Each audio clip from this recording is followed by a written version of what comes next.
Hi, welcome to our second episode of The Tripod.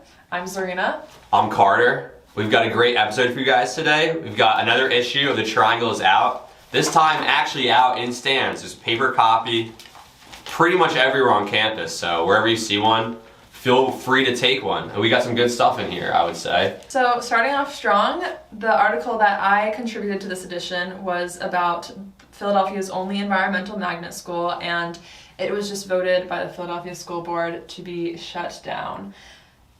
They were voting on a bunch of schools to be shut down, which was part of the Philadelphia Facilities Master Plan, a $2.8 billion plan that was hoping to make the facilities for the schools more modern and to cut unnecessary spending. But it's really unfortunate because that is the only place for kids to go, and it's also a really safe school. I mean, a lot of schools in Philly are rated a 1 out of 10. The public schools are not always the best, and this school was really safe in Roxborough. I mean, obviously that's so safe, and now they don't have that anymore. It's also such like a different kind of education. I mean, you normally think of like, high school, middle school, everything like that. You're just sitting in a classroom, but like the kids that have actually had these experiences, they're going on the world. I feel like they have such a different, perspective on the world, and it's like, I don't know. It kind of stinks because if you want your kids to have that experience, if you want to be able to do that, there's really like, so it's Saul, I guess Saul is like the other one now, but like, so why is that one like, why is this one such like a big deal?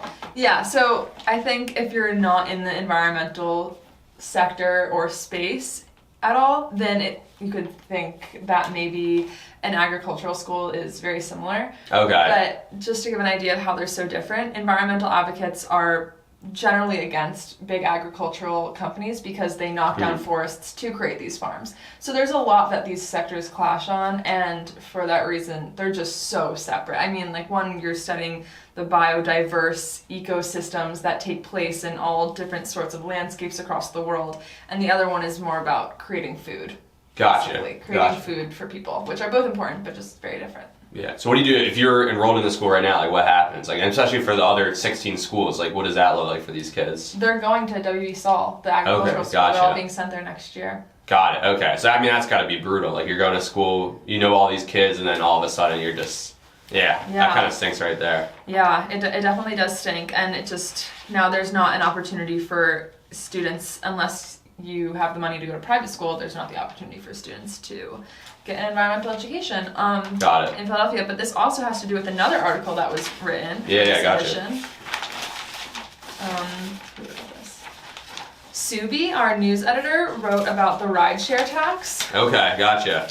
Something interesting about this that ties back to my article is that the council was waiting to vote on the rideshare tax until they knew how the school board would vote on the closing of the schools. Okay, that's interesting. Because Sherrell Parker, or the city in general, was saying that they could use the money that they would get from the rideshare tax, from taxing like Uber rides and such. They could use that to help with the schools. Gotcha, but people are really against the rideshare. From what I understand, I haven't heard anyone say like, I really like the rideshare tax. Yeah, I feel like I like the rideshare tax, but it's being displaced onto the people, like not the company. If the company genuinely was going to pay for it, then that's one thing. But like, obviously, if the prices are going up for the company, they're just going to bump the prices up for people. Okay, and what about like the actual like Uber drivers, stuff like that? Does it fall on them too, or like how does that all? I feel like they'll probably just continue to get paid nothing. What do you think? Yeah, no, I mean it's kind of brutal already, but taking stuff from that, it's just like, I don't know. Yeah. But I mean, I guess if you're in a situation like that, I don't know. You kind of have to make these decisions, but I don't know. I can never be in that situation. I would probably never be an Uber driver. I can never be an Uber driver. I can never be the mayor. Those are the two things that are What would you rather be? Uber driver or mayor? I think Uber driver would be fun. I think Uber driver, I would say like, if I like moved to like a new city, I would be an Uber driver for a bit. And just like, because you want to be able to check everything out regardless. Okay. And then you're getting paid money too. while doing? Like kinda, yeah. You're like, oh, I've never been here before. Yeah. I've never been here before. You can check all these places. Yeah. I think mayor could be fun though. I don't know. Do you think you'd be a good mayor? Yeah. I think I'd be a better Uber driver, honestly.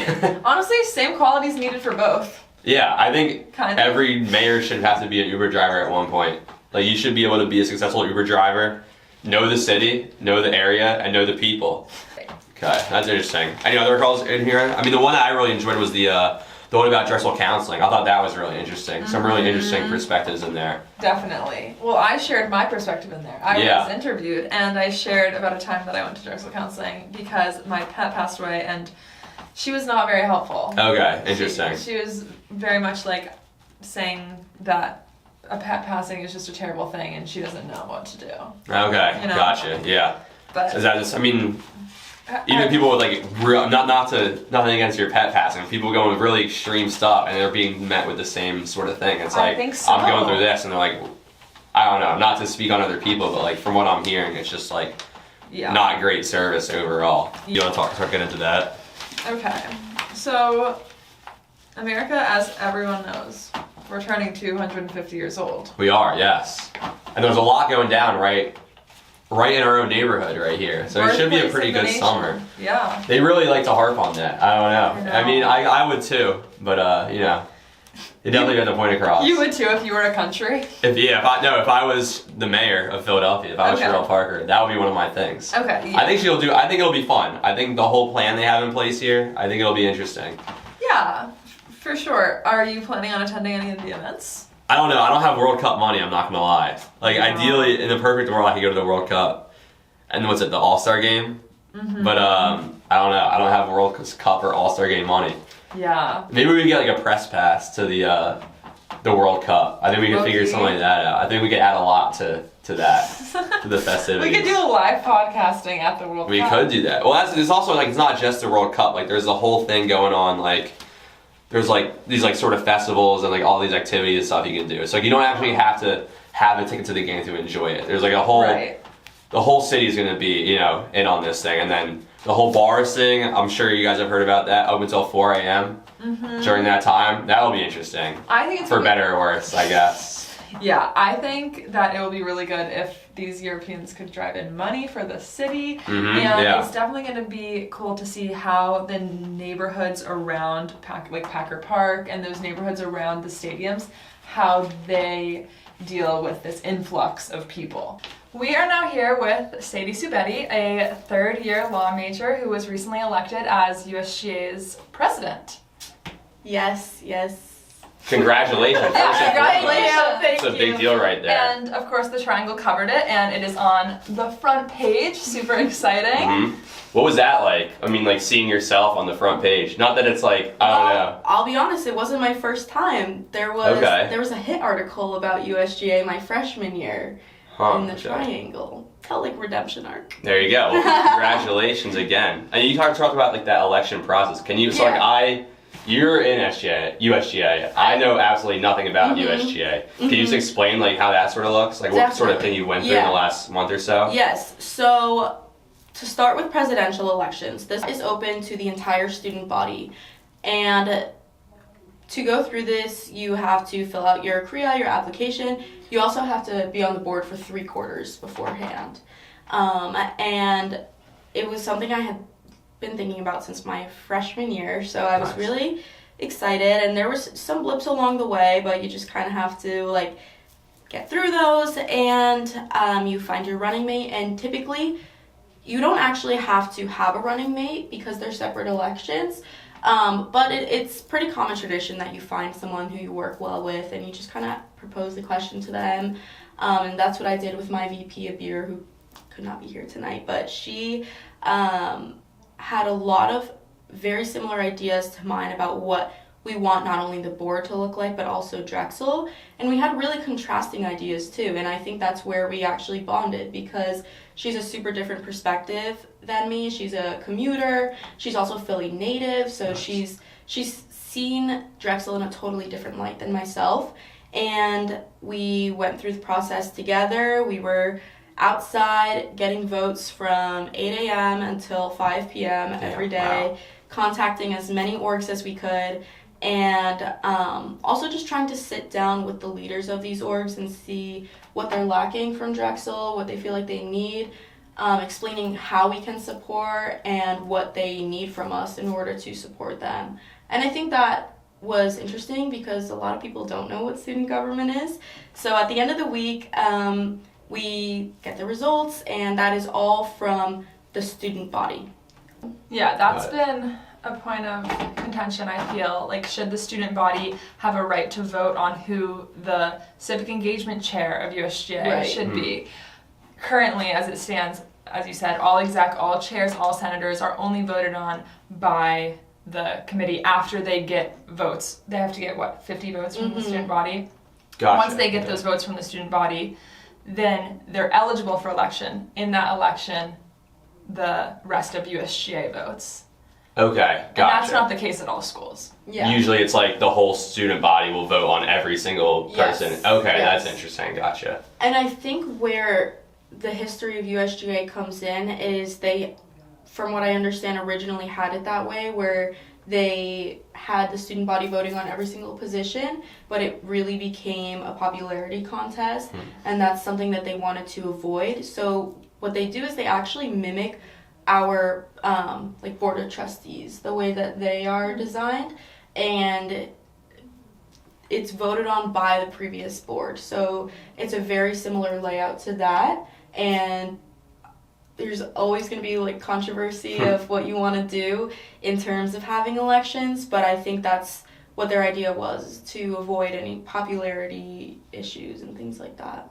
Gotcha. And you sort of talked about it earlier. So, like, yeah, once again, I know pretty much nothing about USGA. Like, now that you're president, like, what can you get done? Like, what is the role of president of USGA?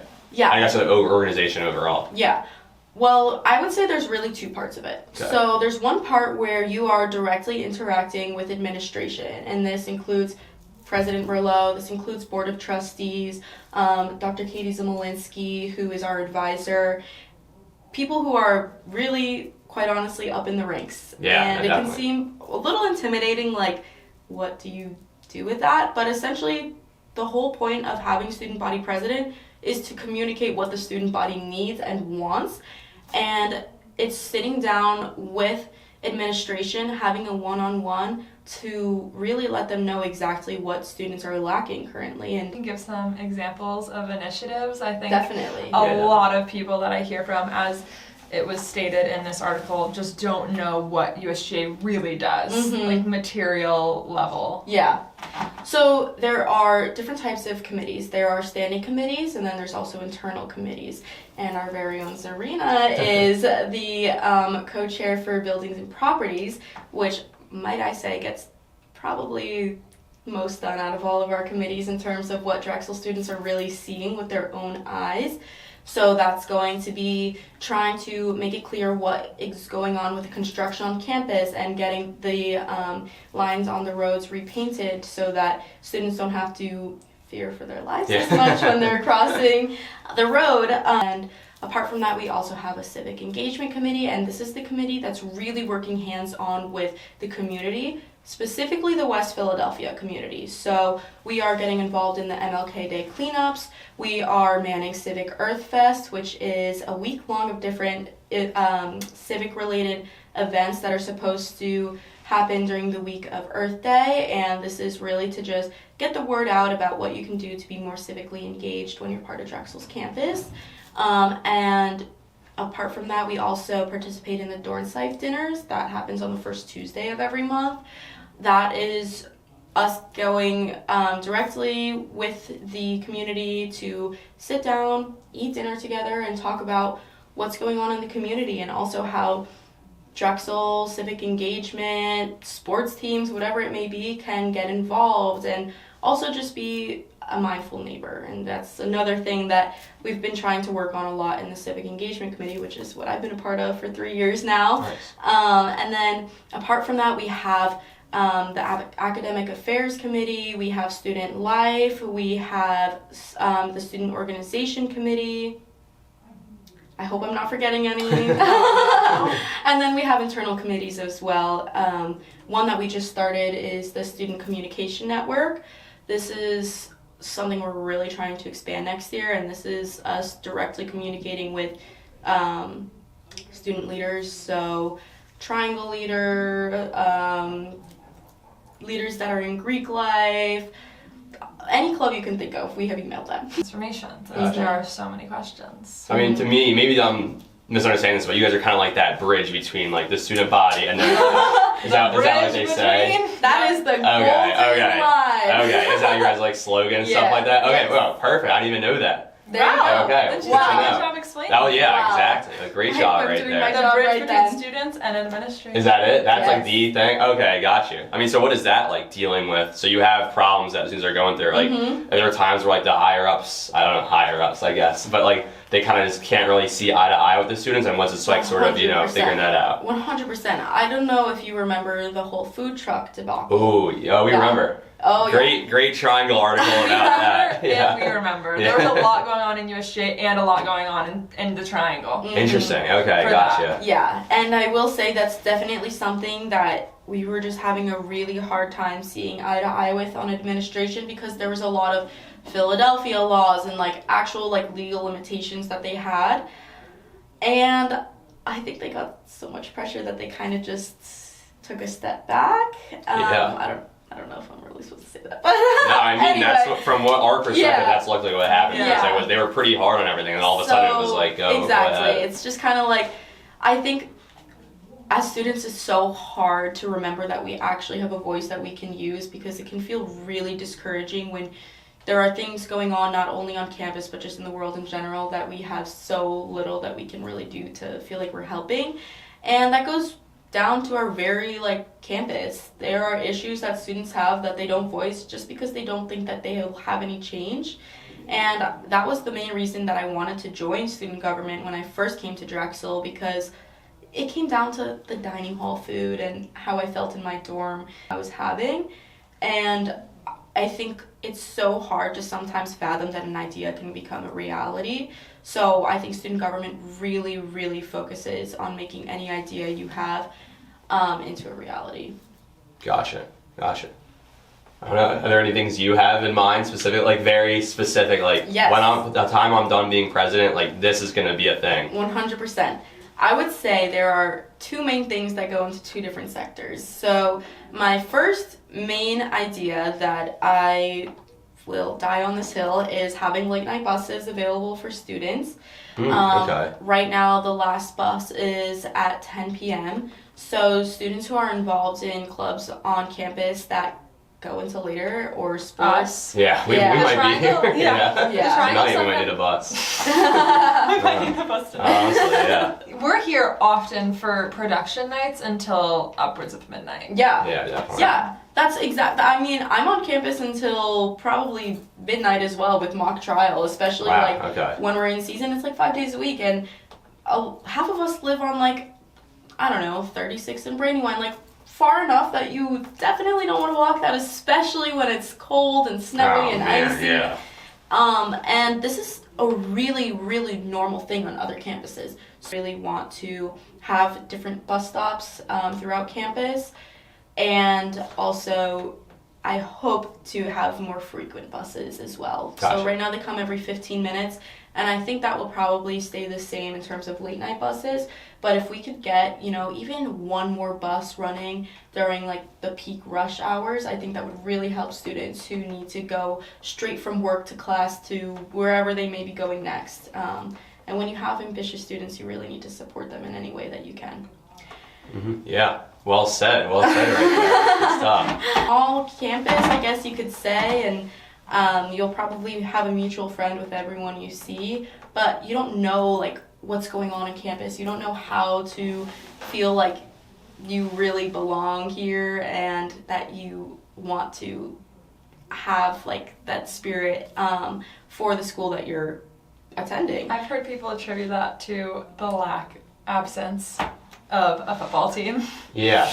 Yeah. There's also schools like, there's definitely schools out there that have no football team that like, I feel like any school that doesn't have a football team, the one that's coming to mind for me is George Washington. They don't have a football team, and they very much lack school spirit. okay. Yeah. What about like, Gonzaga? Do they have a football team? I feel like they don't. I feel Maybe like I'm you're wrong saying that there. because you know that they're so good at basketball. Well, that's the thing. They have to spend like a few Does million St. on John's have a basketball. football team? I don't know Because where St. they John's has play. school spirit. Really? But that's for the basketball team. Okay. I think for us, it's not so much yes. Oh, yeah, none of all those Big East ones. Like Villanova has no football. Oh, never mind, they do. Yeah, Just they ignore do. that. We'll cut that. We'll cut that out. I And forgot that. listen, if I could start a football team all by myself, I would, because We have one. we did. When was that? When was the last year of the? I want to say Dress-up 1969 or something Damn, like okay, that. gotcha. It was like It in was the around 60s, yeah. But anywho, so we're lacking school spirit, whatever the cause may be. I really do want to encourage a tailgate on campus before sports games. Okay, there you go. I've been in the talks with UCP about how this could really go down, and we've really tried to figure out the best way to do it, because it really stinks that the weather is so cold during basketball season, so it doesn't really seem like something that can happen for homecoming.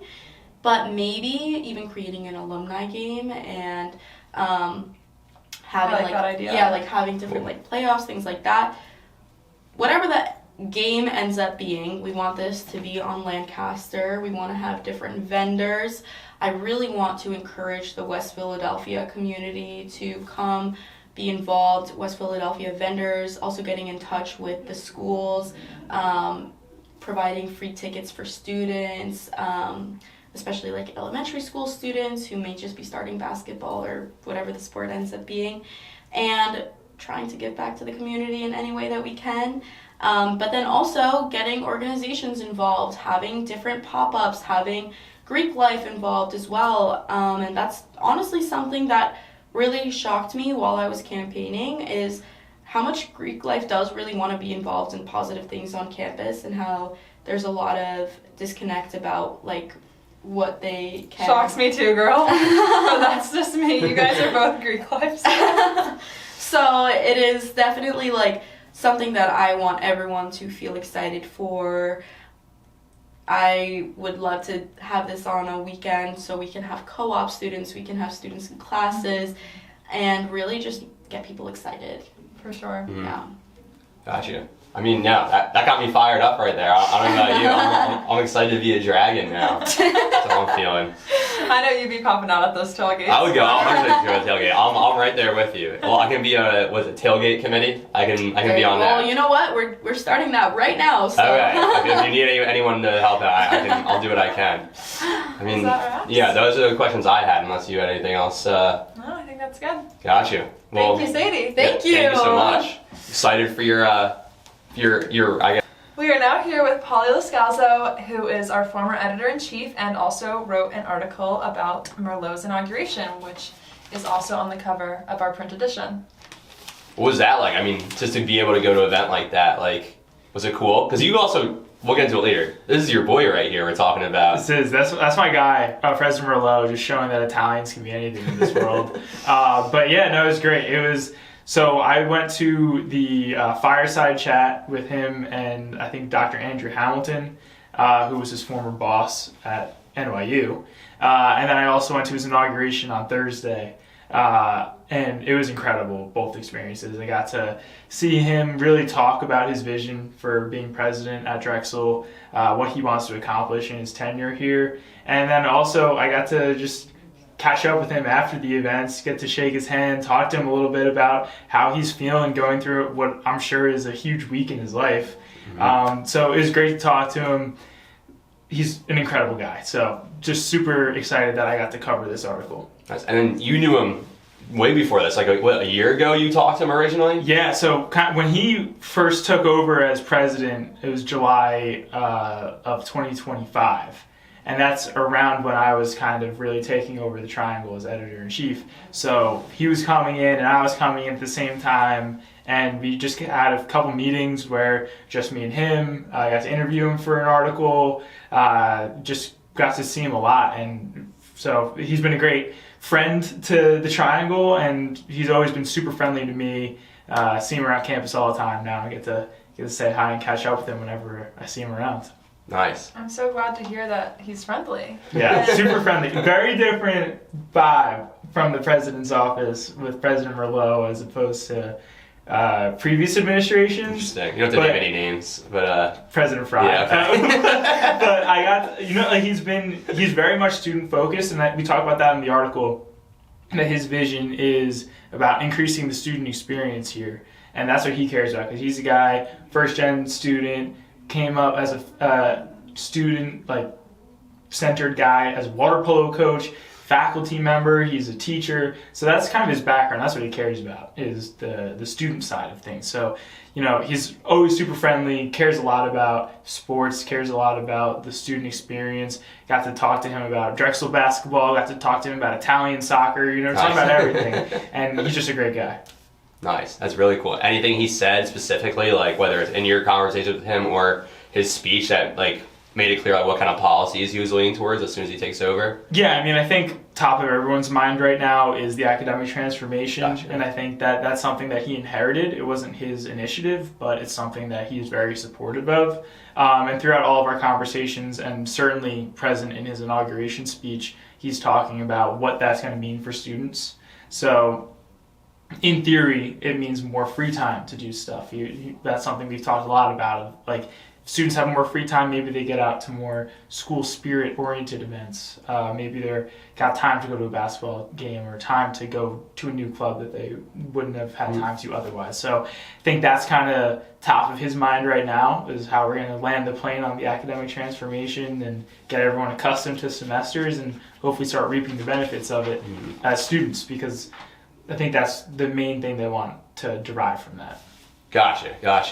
Yeah, he seems like everything I hear about him, a lot of it is coming from you, I'm not going to lie. Maybe some other sources saying other things, but it seems like he's just like a really down-to-earth kind of guy that really does care about how the students are feeling. Which, not to, be negative, but maybe in the past, when I first started here, and maybe it wasn't the case. I don't know. You probably have more to say about that, but... Yeah, I had a really honest conversation with him when he first took over, and I wrote an article about it at the time, but where I said that, listen, I think you got a hard situation that you're taking over because you are inheriting an administration that did a lot of things that students didn't feel like benefited them. Mm-hmm. And I know if we're talking about the Lockheed Martin building that replaced the Buckley turf, like right on campus, right next to the sand volleyball courts that used to be a turf field that people could play on all the time. Now that's a building that Drexel's not even going to have full use of. And that's something that kind of stings for students to see that happen. All the buildings going up around us, all the construction that we've been accustomed to living among for the past couple of years, that's Drexel affiliated, but it's not for students. So I told him very honestly in the beginning that it is going to be tough for you because there's a lot going on right now that students feel like we kind of got shafted in a way. Yeah. The Drexel shaft. Yeah. And he was really understanding of that. But I think that he has an appreciation for where the school is now and the fact that we are going through a transformation, and he has an opportunity to do what he can to impact the direction moving forward, even if he can't change what's happened. So also, he is getting some backlash for some things with the Academy of Natural Sciences and such. Is that correct? Yeah, I think my understanding is nothing's been finalized on that one, but I think, that is something that if we do end up parting ways with the Academy of Natural Sciences, it would be interesting to see exactly what the rationale is there. I think that, owning and operating a museum maybe isn't the most financially lucrative thing right now. It's cool. Yeah, it's cool. Museum, It's cool to have. I would wonder how much students use it. Yeah, I would wonder how beneficial it is for the university to have. But I'm happy to have it. I love the Academy. I've been a couple of times. And I love it, so I hope we don't get rid of it. I know how important it is for some of our environmental science and studies programs. So I would be sad to see it go. But as far as I'm aware, I don't think a decision has been made on that. But it'll be definitely a defining moment of his early tenure here if they do decide to part ways with it. It seems though even the things he is getting backlash for example, that he's faced with hard decisions because of what he's been given. It feels like prior administrations might have been making decisions just more flippantly or haphazardly, but he's intentionally looking into these things and truly doing what's best for students. Yeah, it definitely, from my point of view, feels like he is giving students more of a voice in conversations than prior administrations with his office hours every week or every month. We've had a Triangle representative at all of those. And I think that his focus is not on how do we make Drexel this brand name that's in the life sciences, biotech, how do we get our name on a building. I think his focus is how do we make our thousands of students happy that they're Drexel alumni at the end of the day. we're paying a lot in tuition, and at the end of your 4 or 5 years here, what's going to make you say like, yeah, I'm proud of my Drexel diploma, and that was worthwhile for me. And definitely in his inauguration events, whether it be the fireside chat or his inauguration speech, he talked about Drexel's lifetime earnings being higher than other colleges. I think we're in the top 3% or something. Nice. And Wow. There are some impressive statistics about it, but I think that he's really focused on instilling a Drexel pride in the student body. And I hope it works, because I think that's something that we need. I think a lot of students feel like that's what we need. Of course, he's got a lot of work to do to make it happen, and we'll see what he actually does. Gotcha. I mean, I don't know if you have anything more to say about that, but for you specifically, you had a pretty big weekend. I did. I ran the Broad Street Run on Sunday, which me and my friend and the sports editor, Janine Jin, also ran with me, but she wrote an article in this edition about the Broad Street Run, and it was a blast. It's something that I think you go to school here for 5 years. I'm a transplant. I'm from New York, so I don't know anything about Broad Street, but you come here and you hear about the Broad Street Run, and it's such a big race. There's like 40,000 people that do it every year, and people talk about it, they rave about it. It's the fastest 10 mile, whatever. And for those of us who get into running or who enjoy it, it's a really fun day in the city where you're out and really kind of feeling the city of brotherly love energy. You're running through City Hall, you're going down Broad Street, seeing Temple, seeing South Philly, you're seeing all the stadiums, you're high-fiving Gritty on your way to the finish line. Like, it's a really fun time. So definitely check out that article, and also check out all the social media content, everything that came from the Broad Street Run. It was a great time. Yeah, it looked like really cool. Just to be like, I mean, I feel like there's no, I mean, it's easy for me to say, but like if I'm there, I'm not slowing down. I feel like it's hard to slow down when there's thousands of people around you cheering you on, stuff like that. That must be such a cool experience overall. Yeah, it was the whole time is an adrenaline rush, because it's 10 miles, and that's a lot of miles, but as far as a race, it's not that crazy. Nice. So you're doing it, and by the time you're at like mile 4, you're like, oh my god, like I'm almost done, and there's thousands of people, and there's got signs everywhere. There's people handing out like all kinds of things from the crowd, some Oreos, some Jello shots, like random stuff everywhere, and you just really feel like a part of the city of Philadelphia on that day. Nice. Congratulations. You should have won your medal. I should. Yeah, slow Broad Street Run. What was the time? I did 8:27. Oh, that's split. Yeah, so pretty fast. I think it was like an hour 20 something. So, okay. Wow. Yeah, I was happy with it. But the winner was like 45 minutes. So it's like, I think I was like starting when the winner was finishing. So it was kind of, tough like that. But it was a great time. Definitely super happy to do it, and got to do it with a bunch of friends. So that's the most important part. Would recommend everyone run Broad Street once. All right, there you go. How do you get into running? I think that's a better question. I think so this is actually, I was thinking about this because we have an article also about hobbies and staying in touch with your hobbies as a college student, and I think it's so important. And I think Nayab and Sarah wrote the article. Yep, it's also on the cover. Wow. Perfect. Look at that. And so they talk about I think reading and crafting, and I think it's important to have hobbies that you can just do in a quiet moment and that give you some personal validation, and all the better if it's bettering your physical health as well. But I think having something that you can turn to, like running, for me, has been so valuable, because when you're stressed on the quarter system, you got the triangle coming out on Friday, and you're grinding to make that happen, whatever it may be. Like, it's so great to have a hobby that's an escape for you. So I think it doesn't have to be running, but definitely that's something that you can start pretty easily. Low barrier to entry. We got some runners here. I think the whole pod right now might be full of runners. This might be the running pod. We might have to have a running section pod just for running. Yeah. We're in a great area too. I mean, you wake up, you're right next to the trail. You're right next to the most beautiful trail. Maybe that's a stretch to say. Schuylkill River Trail is awesome. That's as good as it gets. Especially in the spring, there's nothing like it. Oh yeah, that's amazing. Get in nature, see the water. Running next to water. My 1 mile is so nice. Come on, but you're running fast. You're running those miles fast. Yeah, maybe you could do forget the 10 mile. Just focus on that. Like what Olympics That's what I do. 2020? I focus on 1 mile. Like, you- 2028? Exactly. You get on that. Like I can be you do yoga, and like I can't do yoga, but like I feel like I'm meditating when I'm running. That's like, my mind interesting. clears out, and I think that's Yeah, what run people need to aside. find.